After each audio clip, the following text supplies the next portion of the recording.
एक बार भगवान शिव कैलाश पर्वत पर वेदों का रहस्य पार्वती को समझाने लगे। पार्वती बड़े ध्यान से सुन रही थी, किंतु बीच बीच में वे ऊँघने भी लगती थी। जब बहुत प्रयत्न करने पर भी पार्वती अपने मन को एकाग्र न रख सकी तो शिव क्रोध में आकर बोले, पार्वती, यह क्या हो रहा है?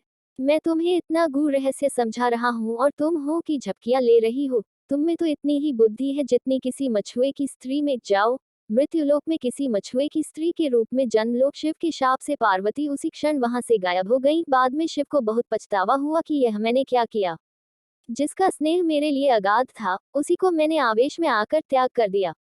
शिव को मनोदशा उनके परम सेवक नंदी से छिपी न रह सकी। वह सोचने लगा, स्वामी बहुत बेचैन है माता पार्वती के बिना। जब तक माता लौटेंगी नहीं, स्वामी को चैन नहीं पड़ेगा। उधर पार्वती मृत्युलोक में पहुंची और एक शिशु बालिका के रूप में पुन्नई वृक्ष के नीचे लेट गई। थोड़ी ही देर में पुरवर कबीले के कुछ मछुए अपने सरदार के साथ वहां से गुजरे तो उनकी नजर उस शिशु बालिका पर पड़ी। सरदार ने बालिका को उठाया और उसे भगवान का भेजा प्रसाद समझकर अपने घर ले आया। उसने बालिका का नाम रखा पार्वती। जब वह कुछ बड़ी हुई तो अपने पिता के साथ मछली पकड़ने जाने लगी। बड़ी होकर उसने नाव चलाना भी सीख लिया। पार्वती अपूर्व सुंदरी थी। कबीले के कितने ही युवक उनके रूप की प्रशंसा करते नहीं अघाते थे। उनमें से कोई तो पार्वती के साथ विवाह के इच्छुक रहते थे, लेकिन पार्वती उनमें से किसी के साथ भी विवाह के लिए इच्छुक नहीं थी। उधर कैलाश पर्वत पर शिव को पार्वती का वियोग असहनीय हो रहा था। एक दिन उन्होंने अपने मन की व्यथा नंदी से कह डाली। बोले, नंदी, मैं रात दिन पार्वती के बिना बहुत बेचैन रहता हूँ और उस घड़ी को कोसता रहता हूँ जब मैंने गुस्से में आकर पार्वती को शाप दे दिया था। काश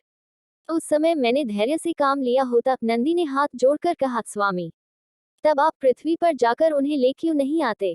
कैसे लाऊं नंदी? उसका विवाह तो किसी मछुए से होगा। शिव के मुंह से कराह सी निकली। शिव के मन की व्यथा जानकर नंदी विचार करने लगा कि मुझे कोई ऐसा जतन करना चाहिए जिससे स्वामी को मछुआ बनना पड़े। यह विचार करके नंदी ने एक बहुत बड़ी मछली का रूप धारण कर लिया और उस तट की ओर चल पड़ा जिधर परवर कबीले के मछुआरे रहते थे। वहां पहुंचकर मछली बने नंदी ने मछुआरों के बीच आतंक फैला दिया। मछुआरे जल में अपने जाल डालते तो मछली उनके जालों को काट डालती, उनकी नावें पलट देती। मछली का आतंक जब ज्यादा ही बढ़ गया तो कबीले के मुखिया ने घोषणा कर दी, जो भी आदमी इस मछली को पकड़ लाएगा, उसी के साथ मैं अपनी बेटी का विवाह कर दूंगा। अनेक युवकों ने उस मछली को पकड़ने की कोशिश की, लेकिन असफल रहे। असहाय होकर मछुआरे सरदार ने शिव की शरण ली। हे दया के सागर, हे कैलाशपति, हमें इस मछली से छुटकारा दिलाओ। मुखिया की बेटी ने भी शिव की आराधना करते हुए कहा, हे सदाशिव, हे प्रलयंकर, हमारी सहायता करो। अब तो हमें तुम्हारा ही आसरा है प्रभु। शिव ने उनकी पुकार सुनी। एक मछुए का वेश बनाकर वे मुखिया के पास पहुंचे। उन्होंने मुखिया से कहा, मैं उस मछली को पकड़ने के लिए यहाँ आया हूँ। मुखिया ने कहा, नौजवान, अगर तुमने उसे पकड़ लिया तो हमारी जाति सदैव तुम्हारे गुण गाएगी। अगले दिन शिव एक बहुत बड़ा जाल लेकर सागर के जल में उतर पड़े। उन्होंने जाल फेंका तो मछली आकर उसमें फंस गई, जो वास्तव में नंदी था। मछली बना नंदी सोचने लगा, मेरा काम हो गया, अब स्वामी और माता का मिलन हो जाएगा। शिव मछली को किनारे लाए। मछुआरे उनकी जय जयकार करने लगे। सरदार बोला, तुमने हमें उबार लिया युवक, हम किस तरह तुम्हारा आभार व्यक्त करें।